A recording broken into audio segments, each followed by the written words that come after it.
umalis at hindi rin gumalaw hanggang Marso ng sumunod na taon, no-brainer ika nga, maliwanag na iisa ang larawan na ginamit at sinumite para sa dalawang progress billings ng SIMS. Trabahong tamad para sa trabahong gahaman, Mr. President.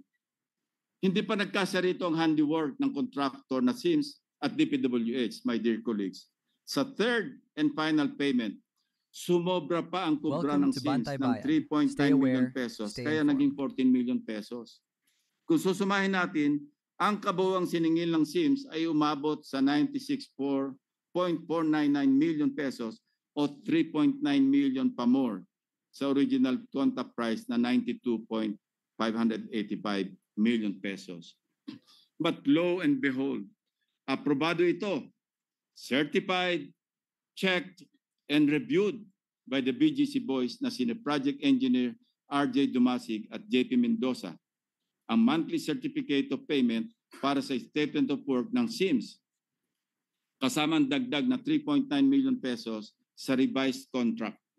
Ang unang minadaling progress billing number 1, approved for payment rin sina Bryce Hernandez at Henry Alcantara, kaya release agad-agad ang singilin ng SIMS. Hinog na hinog sa criminal case na malversation through falsification of public documents. Mamaya po, hihimayin natin ang mga patong-patong na kaso na maaaring hanapin ng mga ito. If you know me, Mr. President, hindi pa rin sa akin sapat ang mga dokumento at kwento.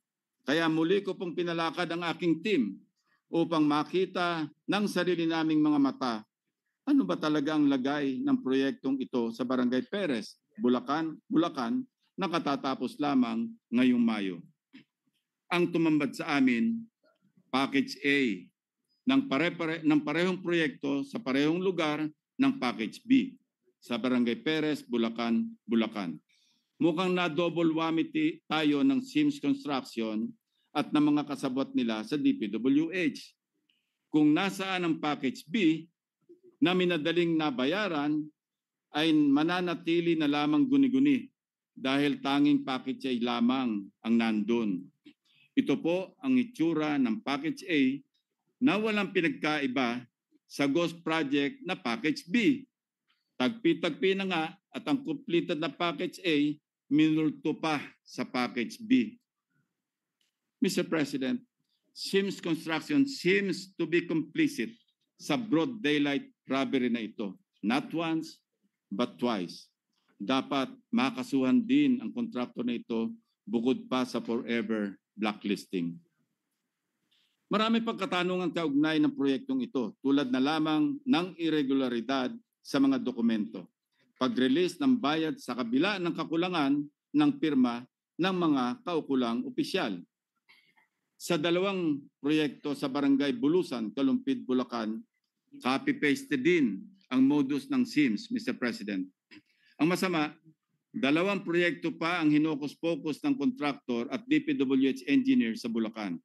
Ang isa, Contract ID number 25CC0072 para sa Riverbank Protection sa Barangay Bulusan, Kalumpit, Bulacan, na may original contract price na 74 million pesos.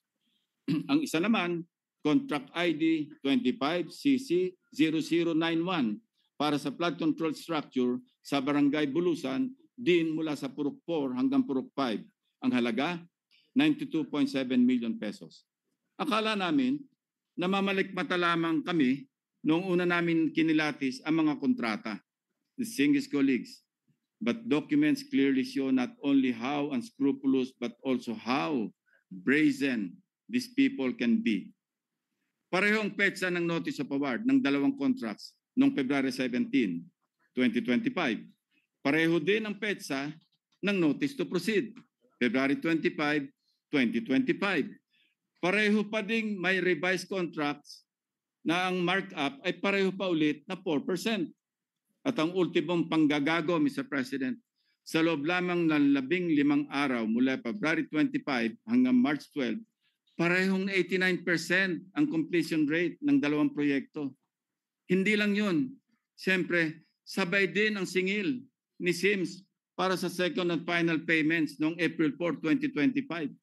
fully paid ang parehong proyekto na sa parehong araw din noong April 22, 2025. Parang nakinikinit ako na, Mr. President, na nagtatawanan pa ang mga matatalinong gagong matching na ito habang nagbibiyahe papuntang kasino, dala ang kwartang kinulimbat habang naglilimas ng tubig baha papalabas ng kanilang mga bahay ang mga pobreng taga Bulacan. Magkaibang proyekto na ang contract duration na sana ay 240 days at 270 days respectively. Pero sabay natapos ng record period na 34 days. 100% completed kuno. Sa kabilang dako, okay, let's give him the benefit of the doubt. Baka nga naman 100% o 100% na lakas ang binigay ng SIMS kaya natapos agad-agad at sabay pa ang dalawang proyekto. Tingnan natin ang progress reports na sinumite nila, Mr. President. Sa slide na ito, makikita ang sinumiting photos para sa progress billing number 1 ng SIMS noong March 14, 2025. Sa kaliwa, attachment para sa 25CC0072 contract. Sa kanan naman, para sa contract 25CC0091, may pinagkaiba po ba? Ganito rin ang attachment para sa second and final billing na sinumite noong April 4, 2025. Hindi tayo namamalikmata. Harap-harapan, pinagnanakawan po tayo.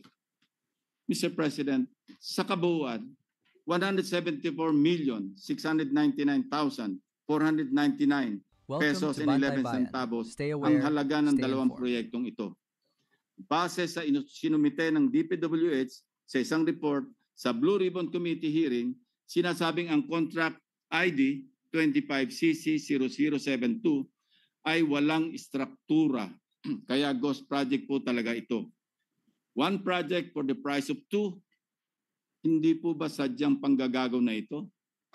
Papayag po bang mahigit na 112 million Filipinos na patuloy na magpaloko sa kontraktor at 5 tulisan na ito? Obvious rin ang kabalbalan sa mga reports para sa proyektong construction of pumping station ng floodgate sa Barangay Atlag, Malolos, Bulacan na may halagang 92.5 million pesos sa ilalim ulit ng 2024 GAA. Ang kontraktor nito ang IM Construction Corporation.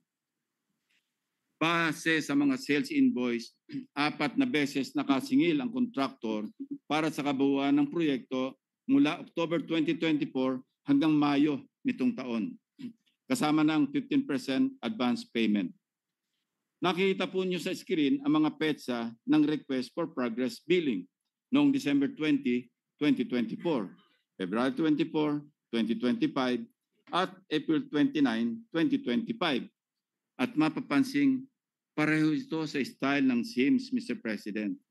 Subalit, ito natin ang ating atensyon sa mga naka-attach na larawan sa first progress report noong December 20, 2024 at third progress report noong April 29, 2025.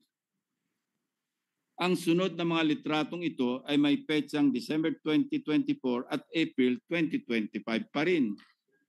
Parehong larawan, ang mga bulok at kinakalawang na sheet piles, parehong pwesto ng mga makinarya at parehong pwesto ng mga manggagawa. Ang kaibahan lamang, ang lighting at contrast ng mga larawan. To ask how this doctored photos slip past the eyes of officials is not even a question, Mr. President. Talagang may sabwatan. Siyempre, Mr. President, hindi naman magpapahuli ang isa sa mga crowd's favorites. Simula nung lumabas ang dayaan sa mga flood control projects, wala pong iba kundi ang sikat na wow builders. Tulad ng SIMS at IM, malupit din talaga ang pattern ng kontratistang ito sa kababalaghan. Busisiin natin ang dalawang proyektong ito na alam na nating may distinct na halaga. Construction ng flood mitigation structure along Barangay Frances, Kalumpit, Bulacan na may halagang 77.199 million pesos at construction ng flood mitigation structure along Barangay Bulusan, Kalumpit, Bulacan na may halaga ring 77.199 million pesos. Ang dalawang kontrata na ito ay na-award sa Wawaw Builders noong February 1, 2023. Pero take note, Mr. President, mayroon kaming kopya ng dalawang sulat na may petsang January 30, 2023 or 2 days before na pirmado ni Wawaw Builders Manager Mark Alan Arevalo na nagsasaad na sila ang winning bidder para sa dalawang projects. Advance mag-isip si Wawaw, Mr. President. Ang notice to proceed para sa dalawang contracts, pareho rin ng petsa, February 13, 2023. Subalit mahigit isang linggo pa lamang ang nakalilipas mula sa petsa o notice to proceed, naniningil na para sa 50% project accomplishment rate ang Wawaw Builders. Ang nakasaad sa 50% accomplishment rate na ito ay resulta ng isinasagawang trabaho na di umano mula February 13 to 20. 7 days, Mr. President. Ayon sa mga sales invoice na hawak namin, na-release naman ang hinihinging kabayaran noong February 23, 2023.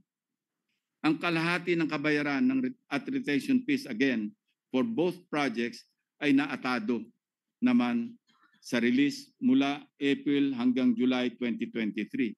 Sabay rin ang petsa, ang mga petsa ng bayaran kung saan hindi rin nagkakalayo ang mga halaga. Ang 50% ng proyekto isinagawa ng 7 araw. Ang sunod na kalahati, ginawa ng mahigit 4 na buwan. Not for one project, but for 2, Mr. President. Napakahusay, napakaganid. Kawawaw na kawawaw talaga tayo sa Wawaw Builders. Mr. President, Bulacan has proven to be the national sewer of corrupted flood control projects.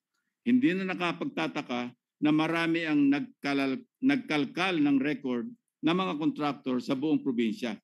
Isa na dito ang Global Crete Builders na kumubra ng 2.195 billion flood control projects mula 2018 hanggang 2024 sa Bulacan pa lamang. Ang Global Crete ay pagmamayari ng mga maglangke ng Candaba. Si Mayor Rene Maglangke ang presidente noong 2024 na kung saan may mga kontrata na siya mismo ang pumipirma na dapat sana ay nag-divest siya. This should not come as a surprise, Mr. President. In the words of Mayor Maglangke, and I quote, "Isa akong malaking kontratista. Kilala sa buong Pilipinas na nangongontrata at bilyon-bilyon ang proyekto ko sa buong Pilipinas. Growing family business indeed." Pero hindi pa dito natatapos ang kwentong pamilya, Mr. President. The web of family names reveals a web of stories. Ang mga Maglangke rin ang may-ari ng MBB Global Properties Corporation na siya namang nagmamay-ari ng Windham Garden Hotel sa Clark, Pampanga na itinayo sa halagang halos 1 bilyong piso. Gayunman, kung babalikan, hindi lamang Maglangke ang kilalang family name na nagmamay-ari ng MBB Global Properties. Nitong August 15, 2025 lang daw nagpalit ng stockholders ang MBB. Nevertheless, the 2024 General Information Sheet o GIS of the MBB Global Properties Corporation would show the following. Macy Monique Maglangke, President. Sunshine M. Bernardo, Corporate Secretary. Fatima Gay B. Bonoan de la Cruz, Treasurer. Ulitin ko, Maglangke, Bernardo, Bonoan, MBB.